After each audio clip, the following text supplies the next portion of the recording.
Hello, how are you? Let's start with the information, the update on what's happening in the world. Welcome, thank you for being here. If you're just joining, go ahead and like, share, and well, let's get started. We're about to begin. I hope you're ready, that everyone here in the community is ready. The chat always plays an important role during the live streams, so you already know, leaving your comment is also for us to read along. In the end, we'll get to the information about what's happening in the world. There are some intense clashes going on, and there are already estimates of what's going to happen. This week, we'll also go into the details of what's happening internationally on different topics. But to start, how is this conflict going? To start, let's go with this image that has surprised everyone today. A rather intense explosion in which, well, for now it wasn't clear what the target was. This happened over Iran. According to reports, missiles from the United States and Israel are said to have struck military bases of the Iranian regime in Desful. Impressive. Also, I want you to listen to the person's voice, how they react. Listen to this.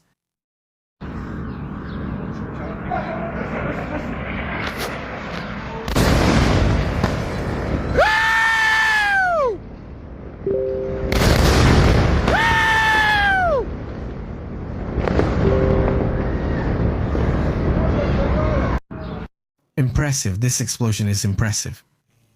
Well, you're seeing things that haven't been seen before. That's simply what happens. And now as well.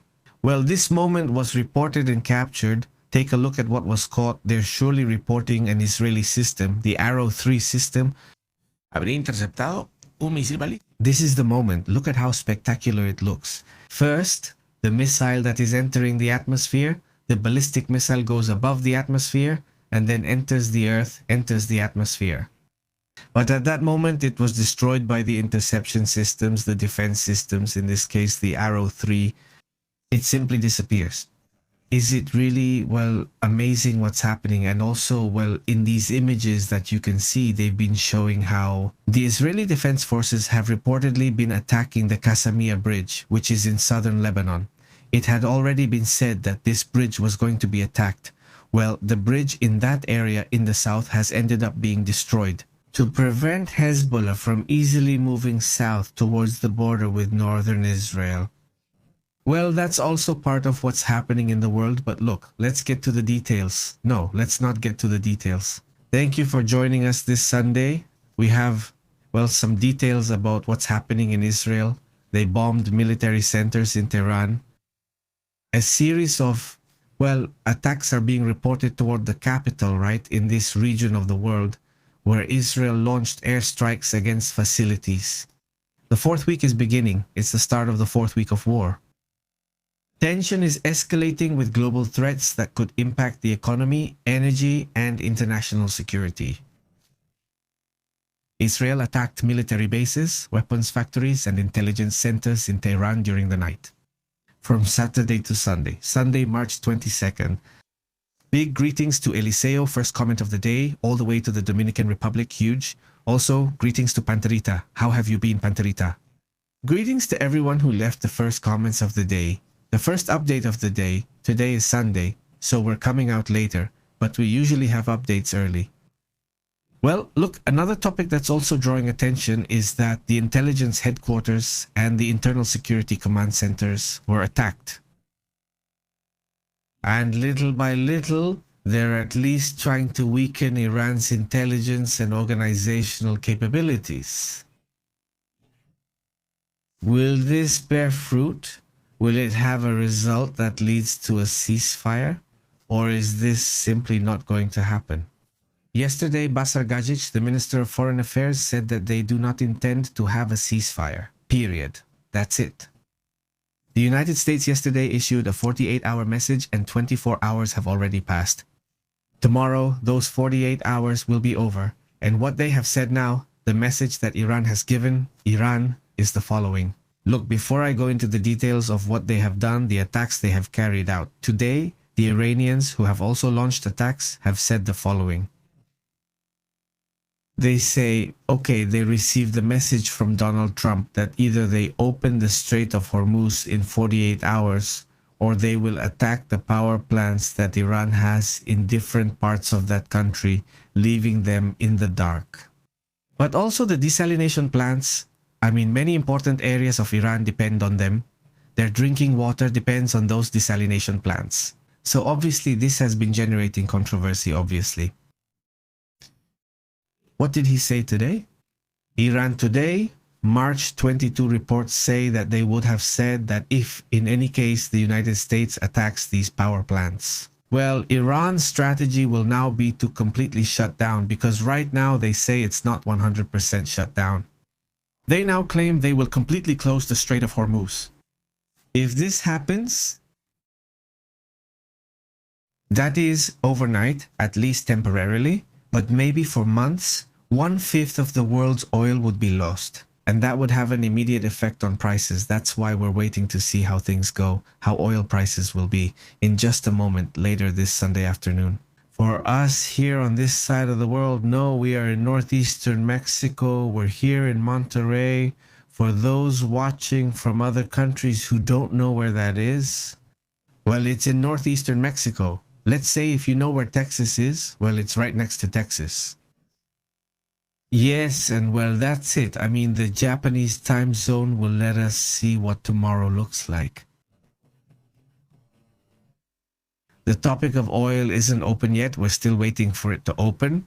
And then we can tell you, well, you know what? Well, it looks like the price is going to shoot up, but for now it's at 112 just like it was on Friday. So how are you, Salvador? Very good. Also greetings from the year in the Dominican Republic. Awesome. All the way to Chile. How have you been, Manisha, Vicky? Greetings. Francisco Ace, how have you been? What's going on? We've already seen what's happening in Iran, right? What attacks have occurred? It's good if it's the intelligence headquarters. Otherwise, no.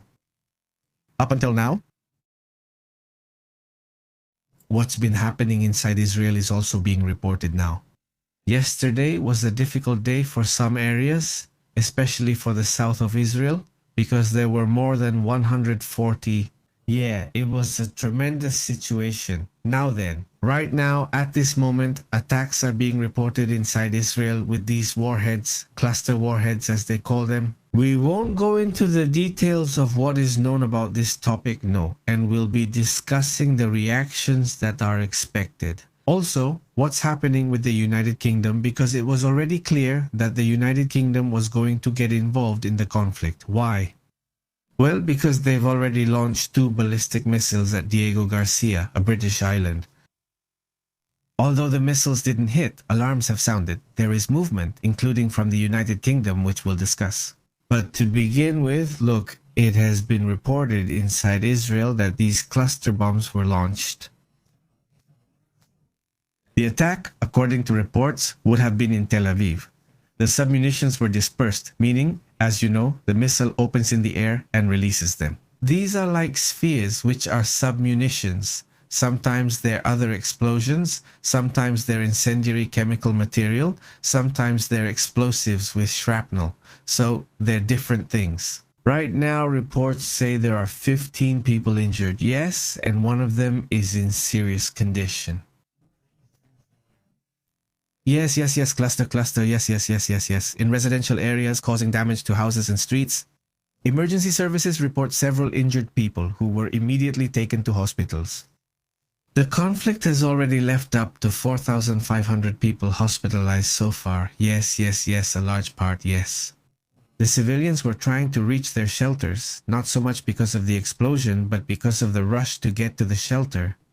Well, they fall, they get hurt, or accidents like that happen. The majority so far, that's the report we have now.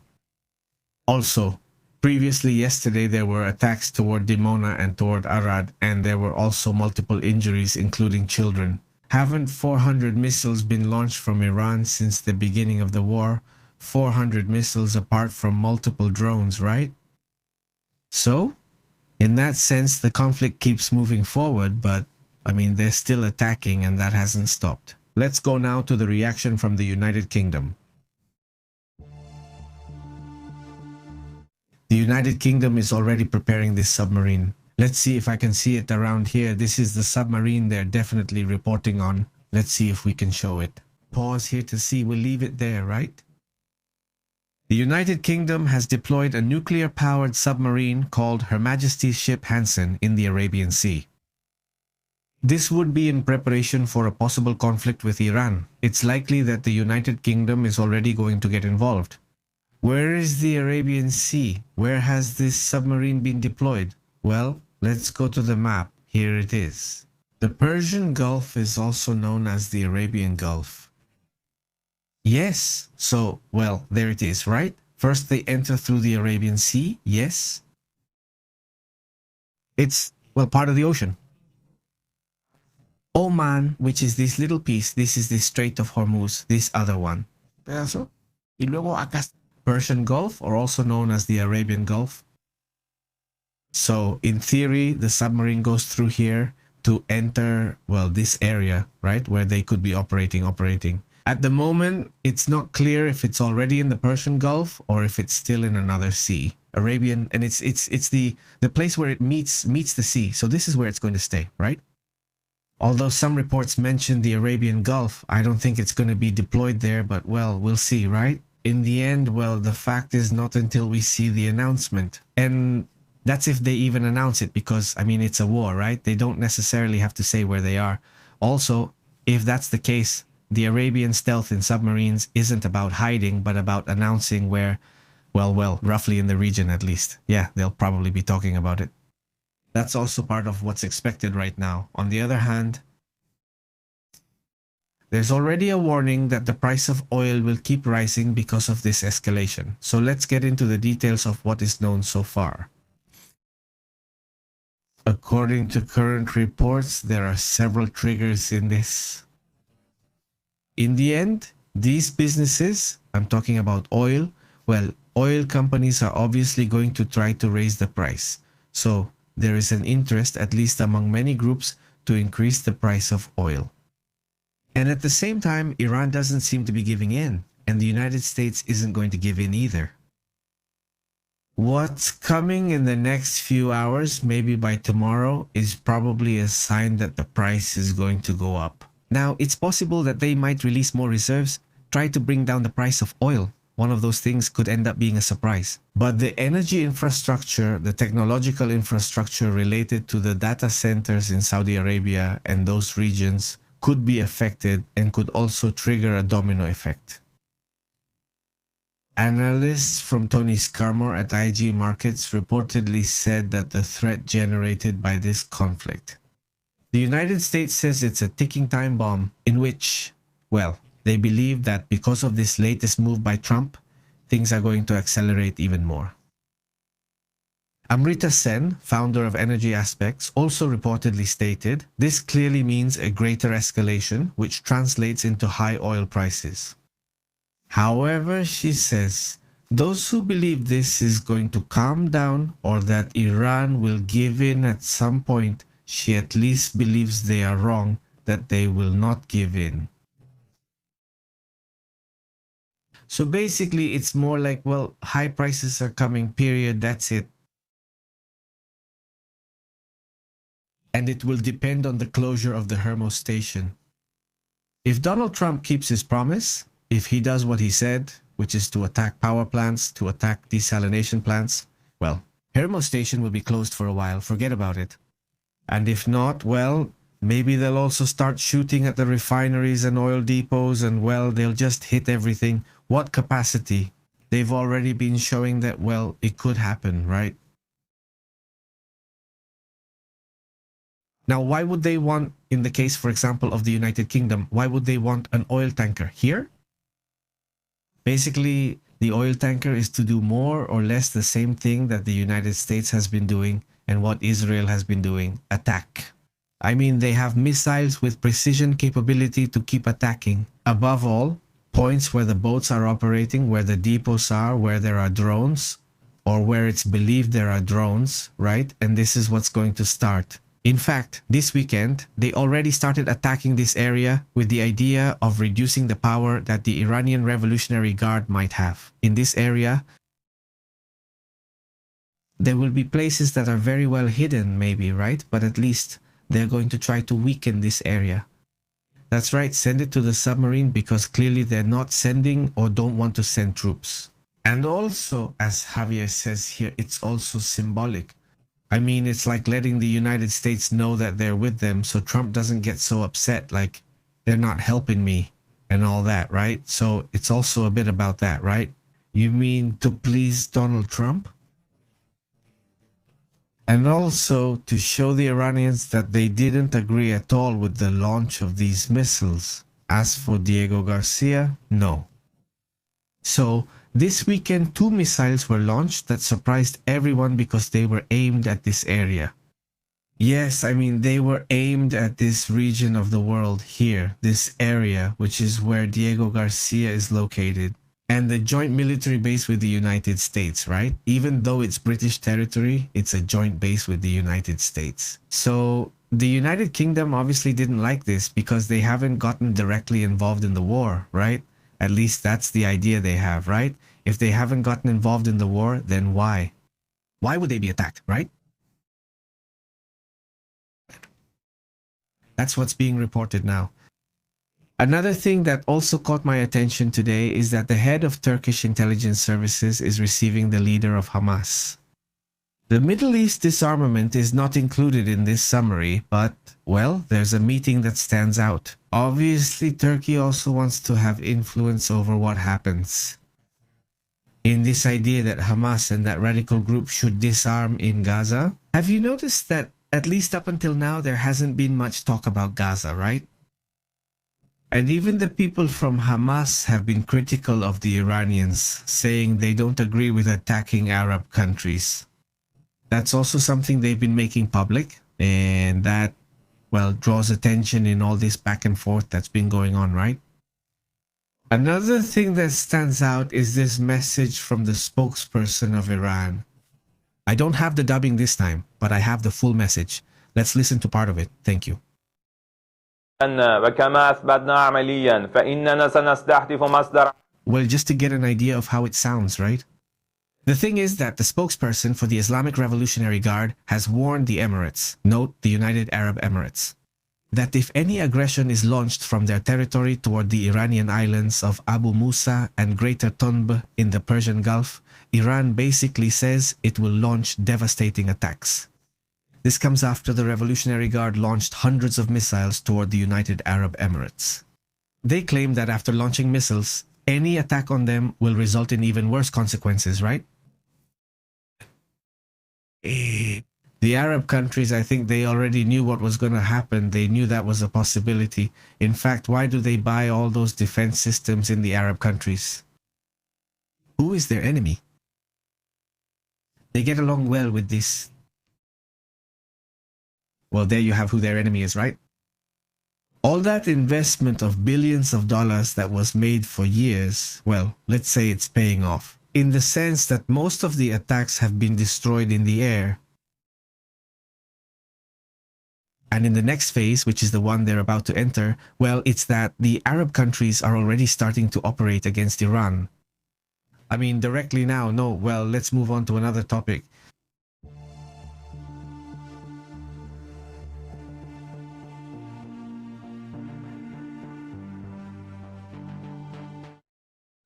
He's always prepared, and actually these days he's prepared for the possibility of aggression.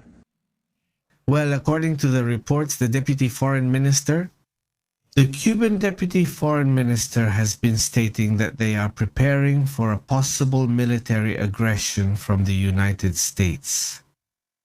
Yes, I mean, we're talking about Carlos Fernandez Cosio, or Cosio, who would actually be the Deputy Minister of Foreign Affairs of Cuba.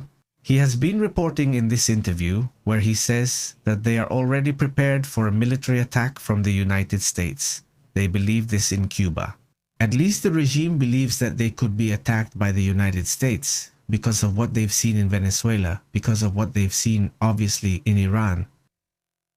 They basically say that they don't want to be naive and not prepare themselves. No, they say they are getting ready. That's one of the messages being sent today by this vice minister. And well, on the other hand, there's also this image that draws attention. These videos have been circulating a lot where you can see people, Iranians taking the photo. Of course, here we're seeing an example. They don't take the photo, no.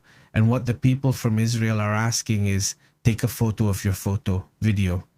Wherever they see a launcher, if they see a launcher passing by, they take a photo and send it. They send it to a certain email where, well, just by taking the photo, automatically, all the information about where that launcher is located is already sent. Hey, the launcher is just moving forward, but it doesn't matter since they're not going to, it's not that they're going to fire at the spot where the photo was taken, but they're going to send the drones, investigate that area. And if they see the launcher, well, they'll fire at it, right? That's how, or has been a big part of how they've been able to attack all the launches that the Iranian regime has. I mean, the same people sending photos of where they are in their locations, they're definitely reporting, definitely the Telegram channel, a Telegram channel obviously linked to Mossad. They've been asking for that, for people to send them the photo and they'll take care of it, saying that the real heroes of this victory are the Iranian people. I mean, the population that has been supporting the effort to bring down that regime. Well, we saw part of it in that explosion at the beginning. If you've been watching from the start, it's impressive to see people celebrating that kind of explosion. Isn't it something? Incredible, right? Now, another thing that also draws attention is this video. This one right here. We can see it here. It's this video that shows, well, some music groups, influencers who have been coming to Cuba. Like, let's go protest against the blockade, I don't know what, but people in Cuba are complaining. Well, it's because they have them in a luxury hotel. They have all the electricity with all the luxuries. No. Well, basically just giving a little more life to the Cuban regime, right? So this has caused outrage. There you could see the leader of Podemos. There you could see one of the leaders of Podemos, not this Iglesias, right? Kina was also there, right? I mean, he's a very interesting musician, whatever you want, but you're giving him, I mean, are you a critic here with your music? So, this critic of the government, of governments, critic of fascism, but are you supporting left-wing fascism and right-wing fascism and left-wing fascism? And in this case, obviously, it has caused a lot of anger, a lot of outrage among both the right and the left. From him that he is, let's say, showing that kind of message. No, because at the end of the day, it's still a kind of fascist government. Now, another issue that also draws attention, not within these messages, is that they are looking, at least at this moment, for a possibility to negotiate the export of oil through other countries. Let's say secondary, or let's say that they are not directly related at the same time, right? A topic that, well, there will probably be some business opportunities there for certain countries. If this doesn't escalate further, we'll have to see how the week goes to start with, and we'll talk about it a bit more. Now let's move on to other matters, other important topics as well.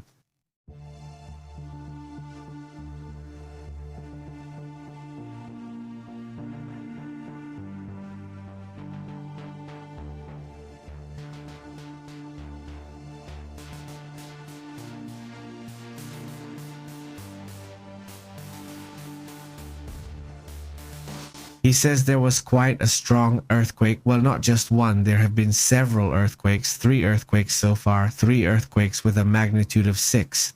Yes, that's right. In the Pacific, the possibility of a tsunami has already been cancelled. But in this area, just look at the number of large earthquakes that have been happening. That's one earthquake, a magnitude 6. Here's another magnitude 6. And there's also a third one that's a 6. So these 3, 1, 2, 3, right next to each other, all magnitude 6. This one is 6.3, this one is 6.2, and another one of 6.2 is a little further to the west. This happened near Tonga, near Samoa, for example, but there are the Samoa Islands right there in the Pacific where there's tremendous activity.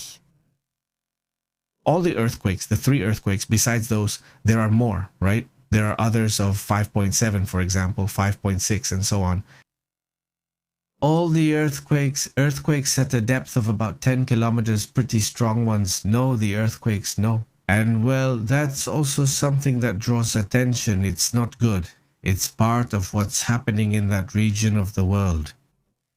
We don't expect any damage. At least right now there are no reports of damage.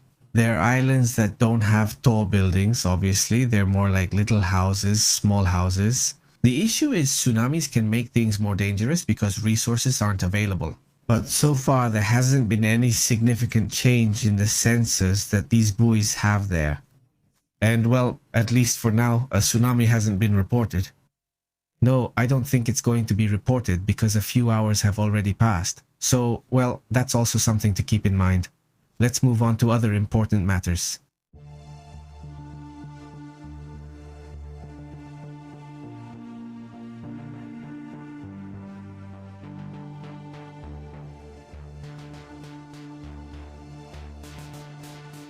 There's a message from NATO that's drawing attention. Marut, who has been somewhat quiet, although he has already started making statements and has begun to appear a bit more. He has been questioned a lot by some media outlets. Look, I have an interview here that was done today with him. If I just play it like this, just for fun. But look, there it is. They interviewed him on Fox News and basically asked him straight up what he thought Trump was calling them cowards, right? Well, obviously they don't say anything about Trump. And he dodges the question and dodges it again and once more dodges it. Because he called them cowards and said that NATO was a paper tiger. Honestly, it's not easy being the leader of NATO. In these times, when the main country, the one that contributes the most to NATO, is apparently also the most critical and the most anti-NATO, right? So, yeah, it's pretty intense because NATO doesn't do me the favors I want when I need them the way I like. But NATO also has its rules and its interests, and that's not one of them. No, not the issue with Iran. Maroth, at least not right now. He insists that the operation in Washington and its allies is essential to protect Israel and the region in Europe. And that, well, right now they're simply analyzing the situation. In an interview with Fox News, he stated that the campaign led by President Trump responds to a strategic need.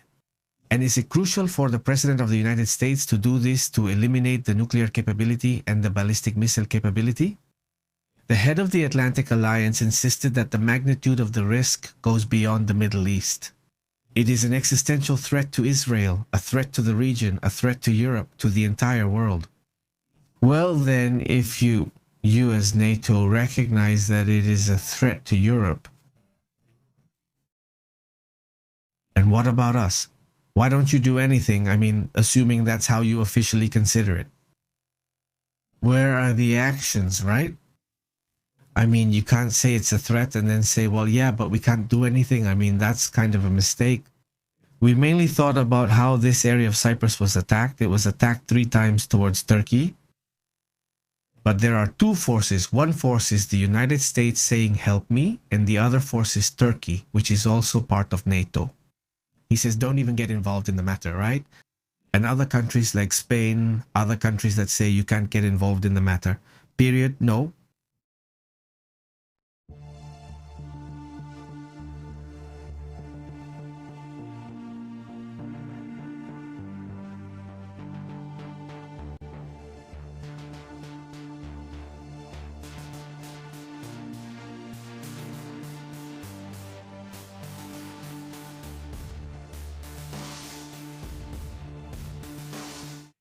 Then a Drug Enforcement Administration report, in which, as soon as they find terrorist, financial, and military links, that Maduro was consolidating with Iran. Obviously, during the times when he was, let's say, in charge of Venezuela.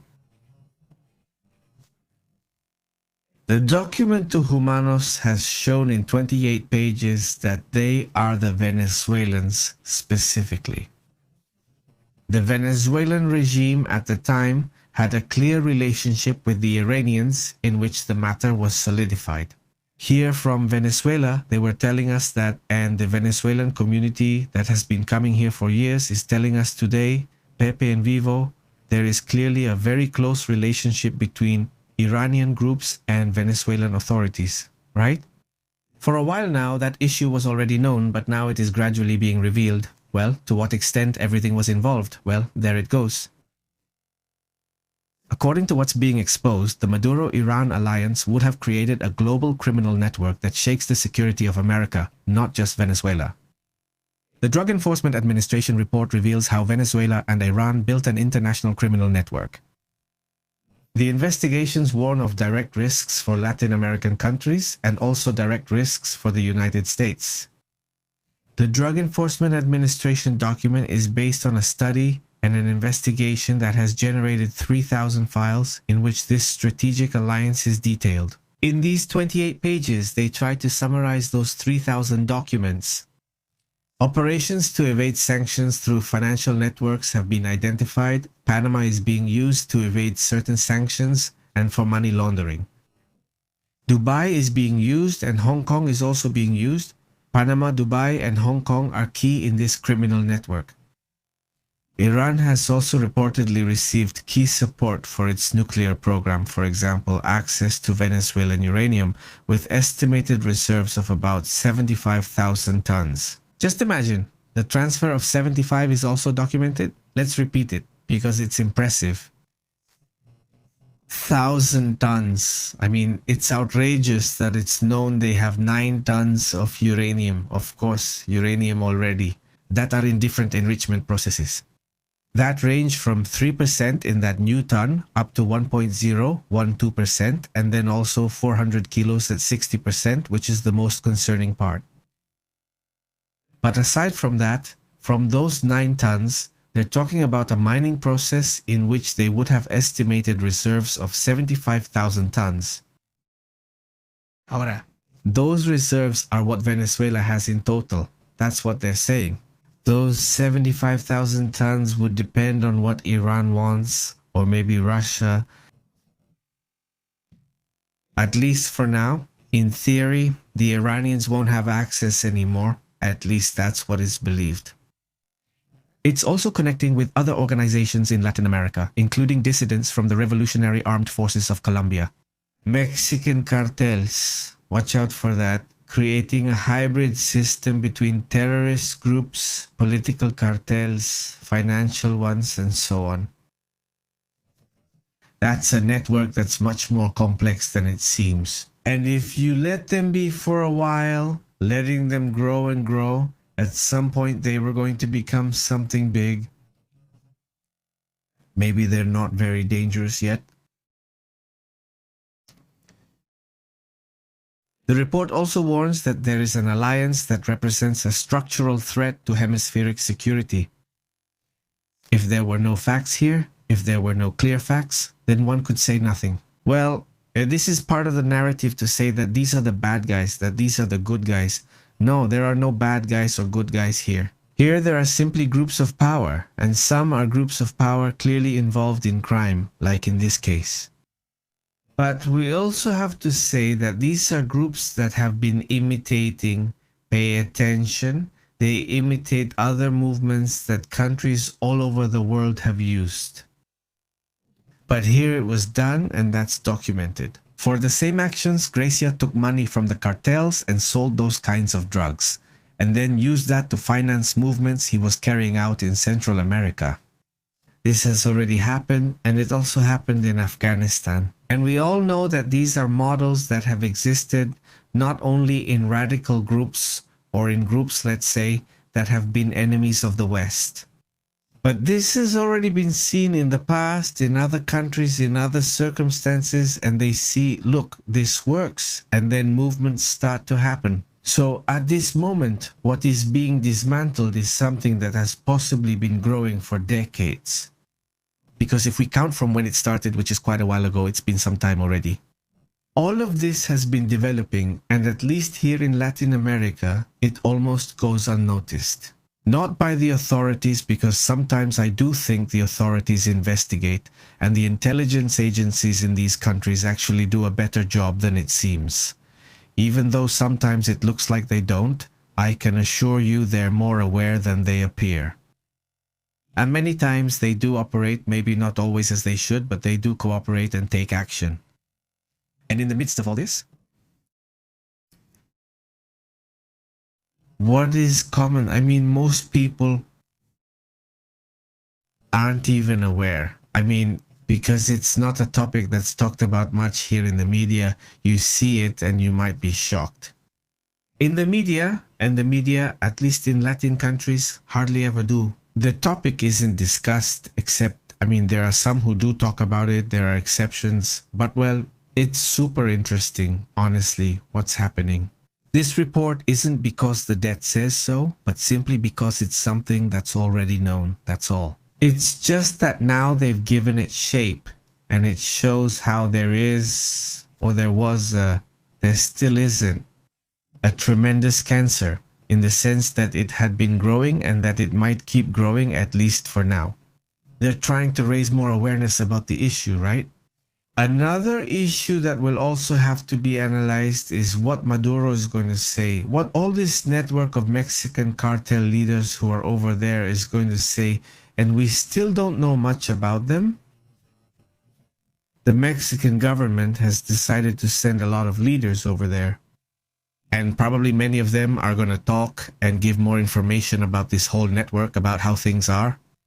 Because in the end, the more information they give, usually the more favors they get from the United States justice system. I don't know, maybe we'll see a bit more about that topic later on. Let's move on to another important matter. Greetings to Benedicto Adilson Loop. As a state, let's move on to other matters.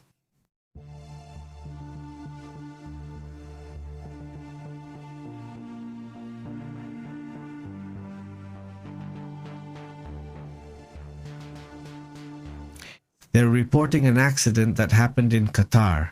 In Qatar, it's an accident that happened with Ala Adilson as a state. It is, and surely from Spain.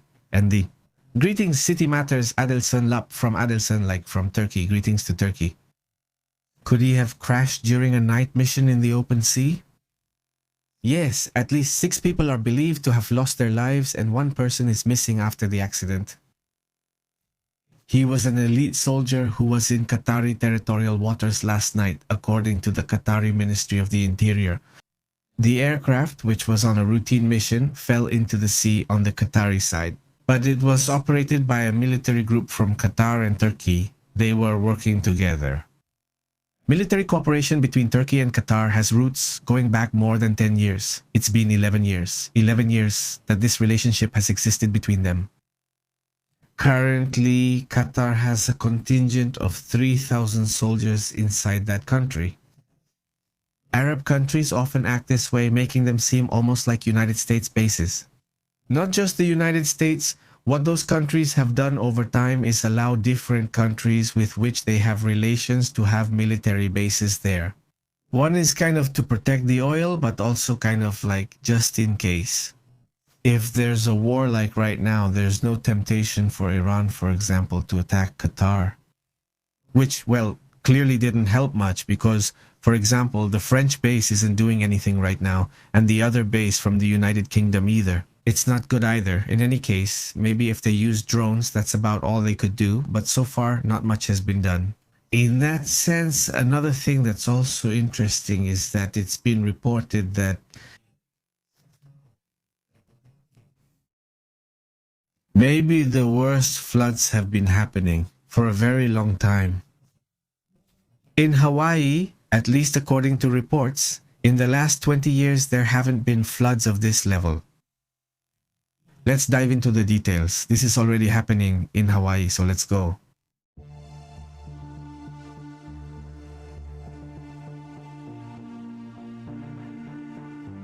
I'm sure they're reporting within this part of the world. Within Hawaii, they're reporting the worst. In recent years, they say there's no way to describe what's been happening. The testimonies from the people say they've suffered the worst floods in at least 2 decades. For example, in Hau and other island areas, there has been a storm system that has caused severe material damage. It's still being investigated if people were affected. The muddy floods are said to have covered vast areas of northern Ajao, and the waters have led to the evacuation of thousands of people. For example, in the north of Honolulu, around 5,500 people reportedly had to be evacuated because of these storms. I had mentioned to you here about the floods, about what has been happening in in Hawaii, and in this, and over there in Indonesia. The same day I mentioned it to you, well, we managed to talk about these two situations. They have already been showing some images on social media like this. Here, this is an overflowing river. We can see it. Here's a river about to overflow.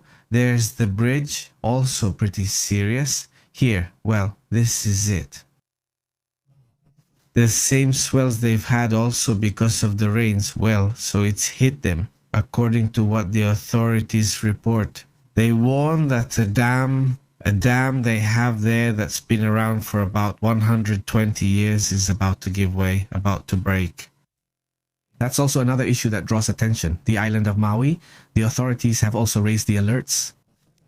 Lahaina, which is still recovering from what happened in 2023, a fire that hit hard. Well, right now they're on the opposite side. So what has been observed is, well, among the same people. They use tractors or whatever they have to go rescue them from dangerous areas.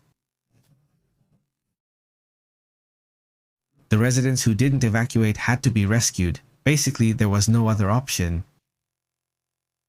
And they're asking them not to go down, not to get close to the flooded areas because more could still be coming. Let's see if we can make it. Let's see, not the rain from before. Let's see what could be coming. Let's check the satellite first. Let's see if there's still any activity or not right now. No, well, yes, it's there. You can't quite see it. The islands are here. There are all these islands. This is the storm. Let's see. The last 24 hours, what has the satellite recorded in terms of rain and storms? These are Hawaii, the Hawaiian Islands. As soon as it loads, look at them and load it. The graphic is not from El Humo. It's from the newcast. There they are. It's still hanging on. It's still hanging on quite a bit. This is what happens after 24 hours, but behind all of this, there are many more rains coming. So, well, that's what it says. The National Meteorological Service says. There are still chances that more flooding could occur, according to what Tina Stahl, meteorologist from the United States Meteorological Service, also says. She holds the position in Honolulu, and from there she is saying that even more storms are coming. So, well, that's also important to consider over there in that state of the United States. Now, let's move on to other topics, to other important matters.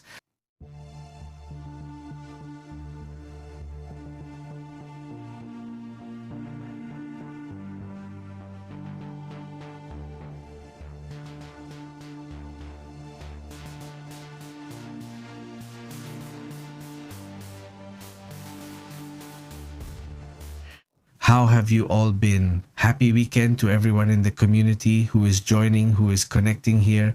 Thank you so much for being with us. It's Sunday, and well, Sundays too. We try to bring you other reports, so later we have an update on other topics. A little different from the usual ones, but obviously we will also be updating. Scientists have discovered a planet that they say does not fit or does not match the known categories of planets, at least so far. What the study is revealing is that there is also a diversity of planets that simply don't even fit into the known pattern. No, what is known about this is also being developed and researched by the University of Oxford, one of the oldest, by the way, on the planet. And, well, they claim to have discovered a type of planet outside the solar system that doesn't fit into any of the categories known so far. First of all, it contains large concentrations of sulfur in the depths of this place, and they also believe it would have magma. Scientists detected that it has an unusually low density and an atmosphere dominated by sulfur gases, characteristics that have essentially puzzled astronomers. The findings of the study have already been published by the scientific journal Nature Astronomy. The study discovery of the new planet states that it is 1.6 times the size of Earth and could significantly expand what is currently known about the diversity of worlds in the galaxy, that is, within the galaxy, but with a simply strange composition. Let's go now to the comments.